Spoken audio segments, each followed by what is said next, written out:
당신이 힘들다는 걸 알아요. 아픔이 너무 많다는 것도 위로하길 원해요. 감싸주고 싶어요.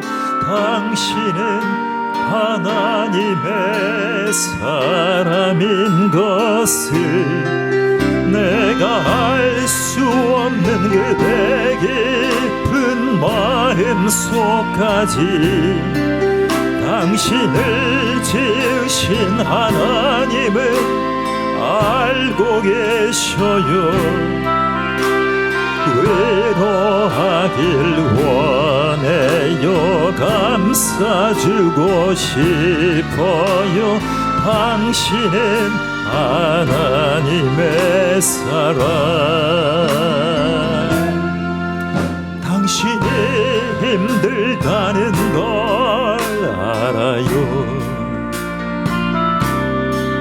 아픔이 너무 많다는 것도 위로하길 원해요. 감싸주고 싶어요.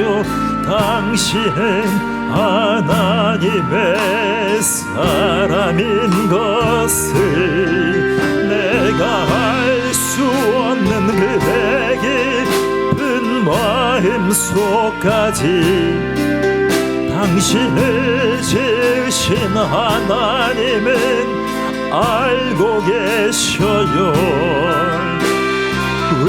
위로하길 원해요. 감싸주고 싶어요. 당신은 하나님의 사랑. 전능하사 천지를 만드신 하나님 아버지를 내가 믿사오며 그 외아들 우리 주 예수 그리스도를 믿사오니 이는 성령으로 잉태하사 동정녀 마리아에게 나시고 본디오 빌라도에게 고난을 받으사 십자가에 못 박혀 죽으시고 장사한 지 사흘 만에 죽은 자 가운데서 다시 살아나시며 하늘에 오르사 전능하신 하나님 우편에 앉아 계시다가 저리로서 산자와 죽은 자를 심판하러 오시리라. 성령을 믿사오며 거룩한 공예와 성도가 서로 교통하는 것과 죄를 사하여 주시는 것과 몸이 다시 사는 것과 영원히 사는 것을 믿사옵나이다. 아멘. 베드로전서 2장 2절입니다. 베드로전서 2장 2절입니다. 우리 함께 같이 봉독하겠습니다. 베드로전서 2장 2절. 시작. 갓난 아기들같이 순전하고 신령한 젖을 사모하라. 이는 그로 말미암아 너희로 구원에 이르도록 자라게 하려 함이라. 아멘. 말씀으로 성장하는 기적이라는 제목입니다.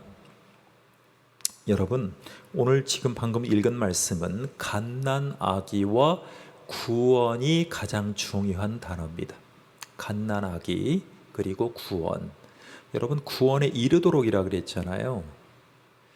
우리는 지금 구원받아서 주님의 교회를 섬기고 주님의 교회에서 예배를 드리고 있지만 구원이 궁극적으로 완성될 시점은 언제예요?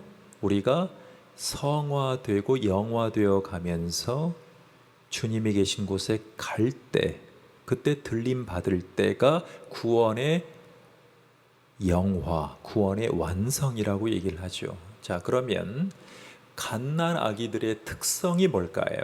갓난 아기들은 제가 구글 나무 위키를 찾아보니까 이런 특징이 있어요. 갓 낳은 아기, 태어나서 생후 4주까지의 아기를 신생아, 갓난아기라고 얘기를 합니다. 자, 그런데 하루 종일 자요. 아기들은 하루 종일 자요. 예, 그게 특징이에요. 그리고 웅크린 자세로 자요.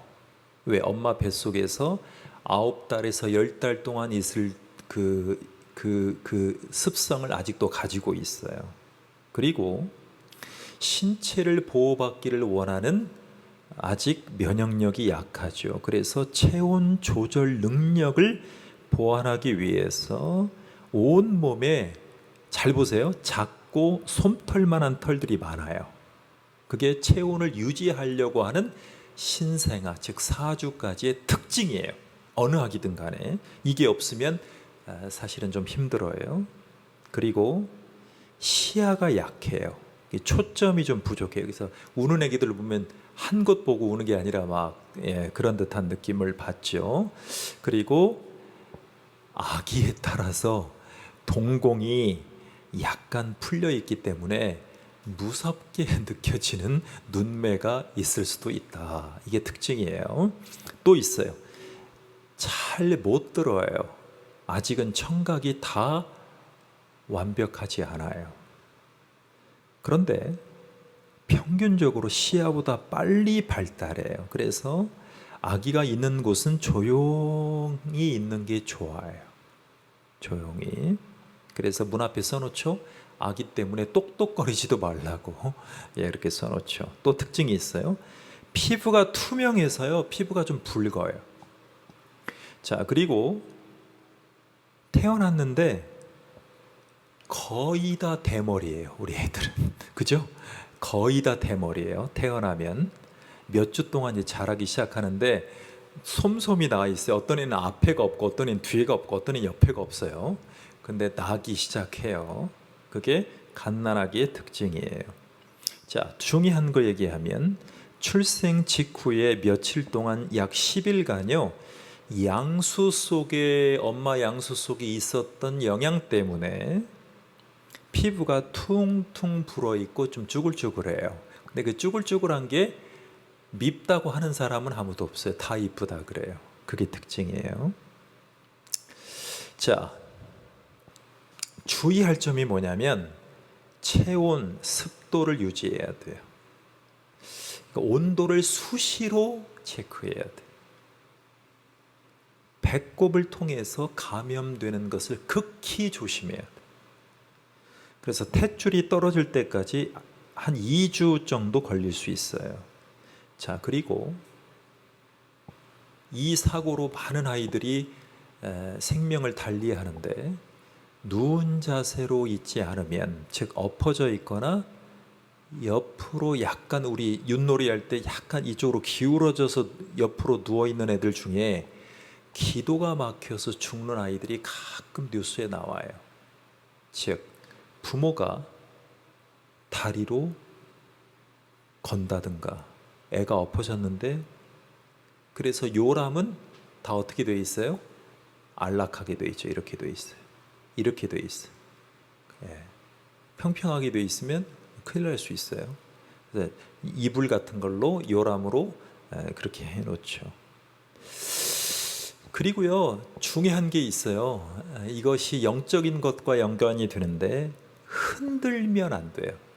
그러니까 4주까지는 극히 조심해야 되는데 절대 심하게 흔들면 흔들린 아이 증후군이 생겨서 척추, 뇌에 중요 장기가 자리 잡기 전에 장애 혹은 사망에 이를 수 있다는 것을 우리는 알고 아이들을 키웠어요. 그리고 한마디로 또 얘기하면 갓난아기의 면역력이 굉장히 중요해요. 면역력. 여러분, 면역력이라는 게 뭐예요? 안 좋은 균을 물리칠 수 있는 힘력이죠.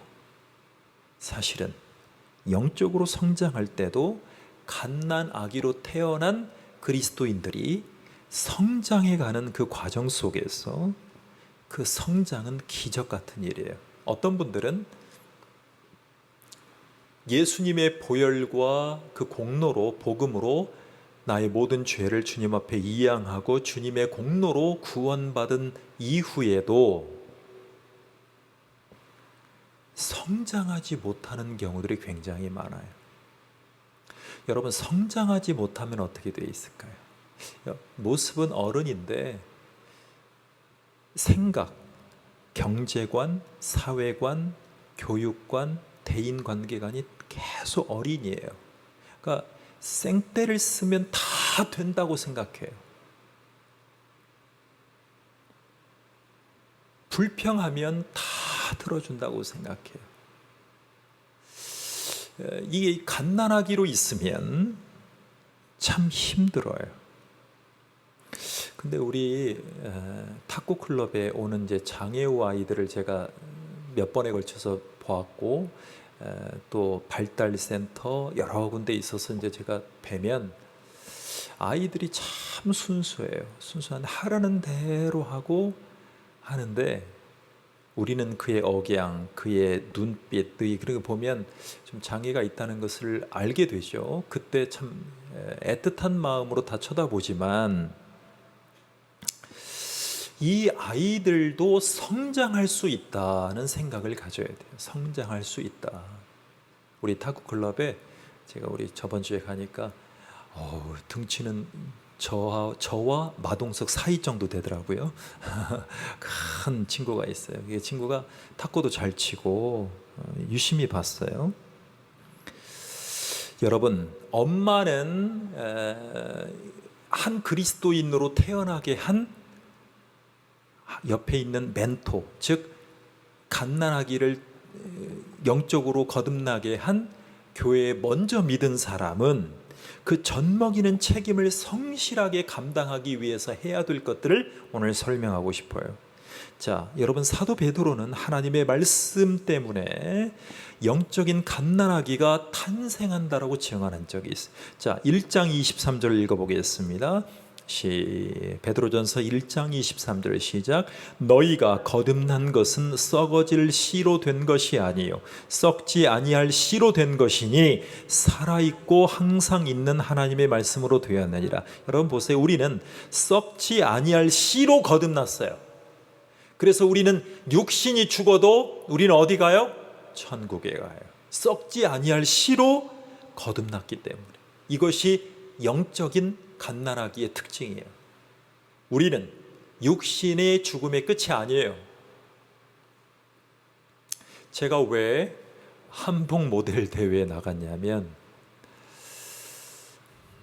저는 고가의 옷을 입어본 적은 없지만 구제 옷을 주로 입고 살았죠.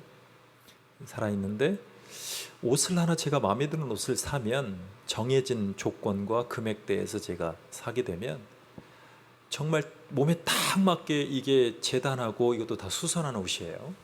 수선하면 기분이 날아갈 것 같았어요. 누구나 다 그런 경험을 하지만 하나님이 주신 이 육체를 통해서 정말 저를 보는 사람들이 더 옷을 잘 입고 더 근사하게 살 수 있다면 얼마나 좋은 일이겠어요. 여러분, 육신적으로도 그런데 영적인 갓난아기를 자라게 하는 영적인 탯줄은 바로 하나님의 말씀이에요. 하나님의 말씀. 신령한 젖을 사모하라. 따라서 합니다. 신령한 젖을 사모하라. 신령한 젖. 그래서 우리의 선조들은 성경을 읽을 때 렉시오 디비나, 거룩한 독서라고 했어요. 여러분, 성경을 잘 읽으면 인생의 모든 삶이 투영되고 적용되는 충분한 영적인 포만감을 누리게 돼요. 그것을 성경의 충분성이라고 얘기해요. 성경은 충분해요. 우리 인생사에, 우리의 구원을 물론이거니와 우리의 삶의 모든 부분에, 우리의 정신적인 부분까지도 성경을 충분하게 여기는 그리스도인들은 고침받을 수 있어요. 치유받을 수 있어요. 성경으로 기도하고 치유받아요. 말씀을 되새기면서. 그래서 가장 거룩한 독서, 영혼을 성숙하게 하는 독서인 렉치오 디비나, 거룩한 독서를 해야 돼요. 여러분, 성경을 좋아해서 읽는 것만으로는 충분하지 않아요. 여러분, 우리가 성경을 읽을 때 이 성경 말씀이 나를 영적인 강건한 사람으로, 즉 강인한 청년으로 성장케 해줄 수 있다. 이 영적인 강건함으로 소원하고 말씀을 되새겨 보십시오. 그러면 하나님이 우리 가운데 영적으로 충분한 청년으로 인도하실 것입니다. 자, 요한일서 2장 14절 찾아보겠습니다. 요한일서 2장 14절입니다. 요한일서 2장 14절 시작.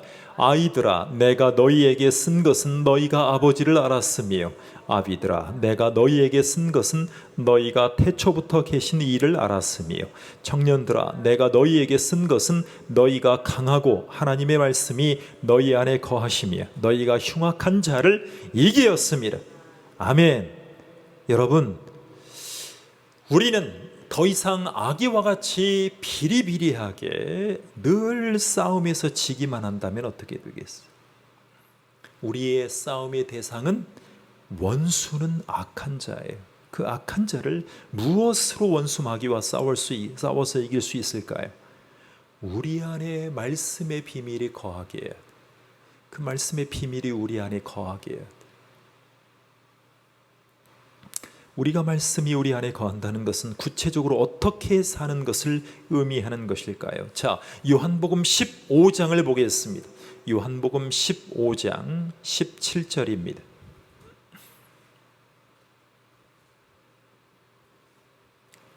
요한복음 15장 17절입니다. 같이 시작. 너희가 내 안에 거하고 내 말이 너희 안에 거하면 무엇이든지 원하는 대로 구하라.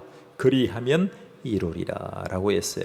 자, 여러분, 아버지께서 나를 사랑하신 것 같이 나도 너희를 사랑하였으니 나의 사랑 안에 거하라. 너희가 내 안에 거하고 내 말이 너희 안에 거하면 무엇이든지 원하는 대로 구하라. 그리하면 이루리라.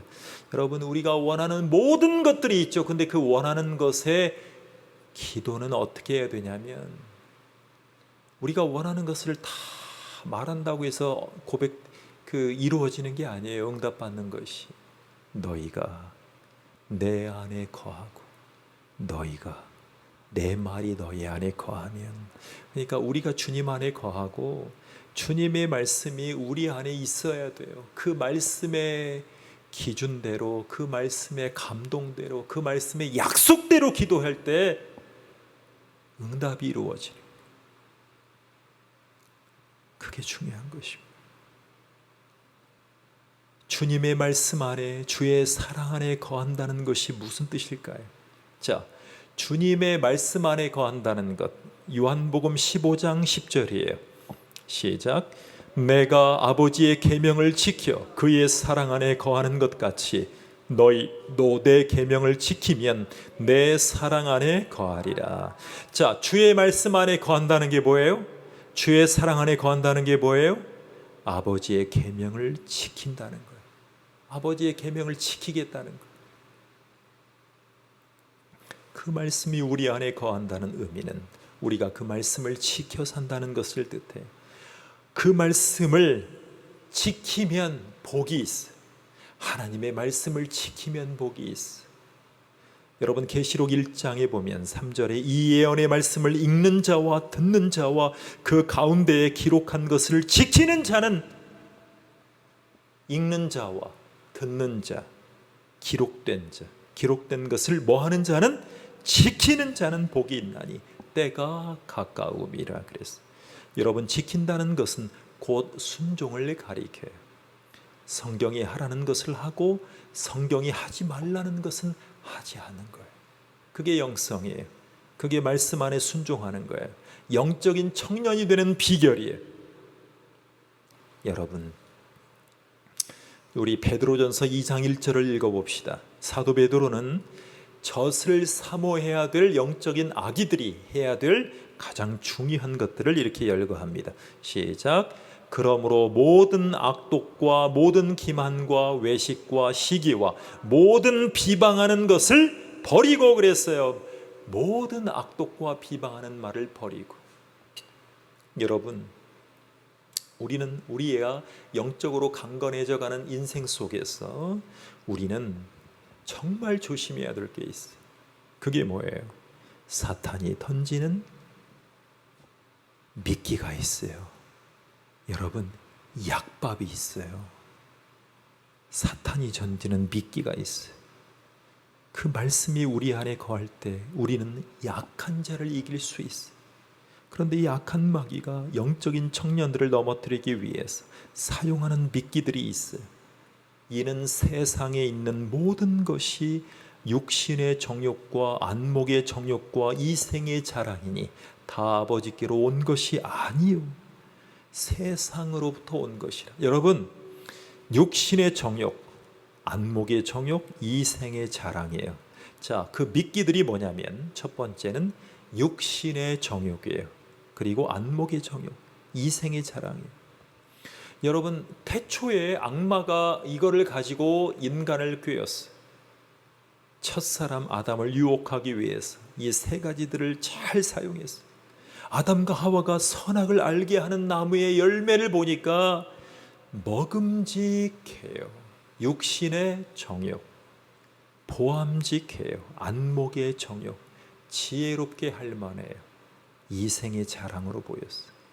그래서 하나님처럼 되고 싶은 유혹을 받았어요. 하나님처럼 되고 싶어서 유혹하고 군림하려는 사람이 얼마나 많습니까? 공생애를 시작하기 전 광야에서 금식하시던 예수님에게 악마가 동일한 미끼들을 들고 찾아와요. 돌에 명하여 떡덩이가 되게 하라. 내게 절하면 세상 모든 영광을 주겠다라는 거예요.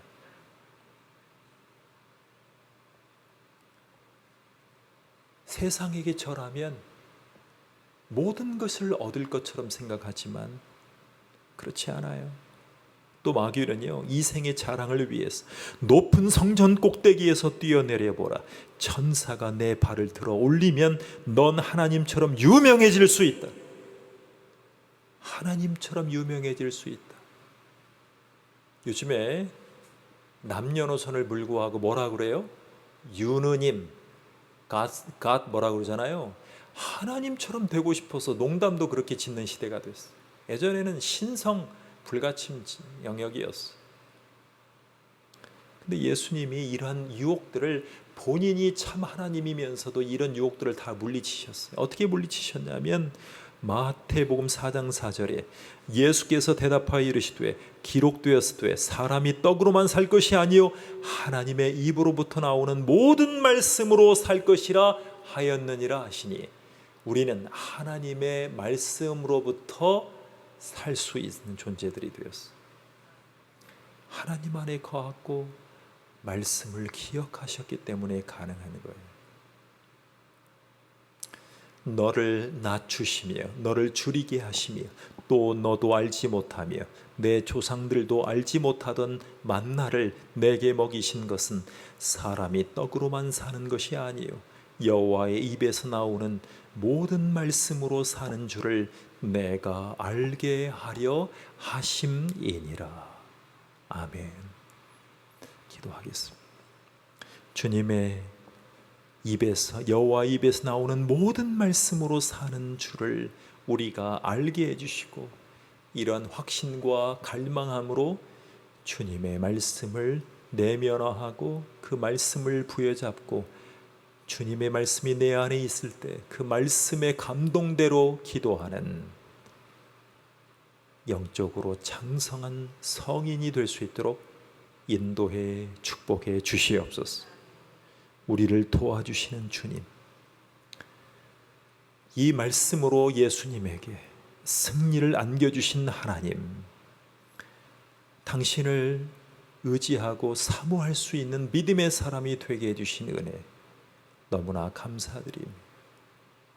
감사드리며 예수님의 이름으로 기도하옵나이다. 아멘. 하늘에 계신 우리 아버지여, 이름이 거룩히 여김을 받으시오며 나라 임하옵시며 뜻이 하늘에서 이룬 것 같이 땅에서도 이루어지이다. 오늘날 우리에게 일용할 양식을 주옵시고 우리가 우리에게 죄 지은 자를 사하여 준 것 같이 우리 죄를 사하여 주옵시고 우리를 시험에 들게 하지 마옵시고 다만 악에서 구하옵소서. 나라와 권세와 영광이 아버지께 영원히 있사옵나이다. 아멘.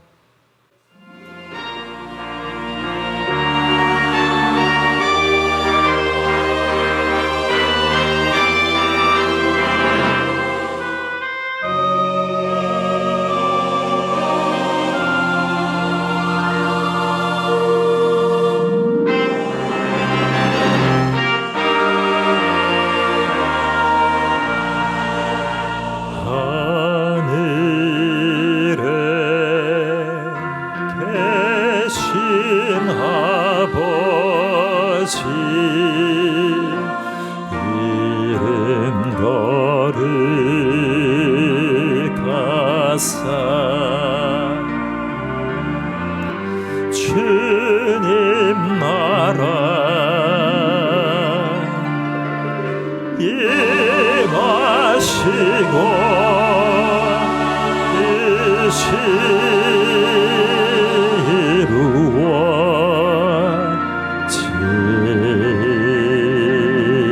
이루어지다. 일용할 양식 주시고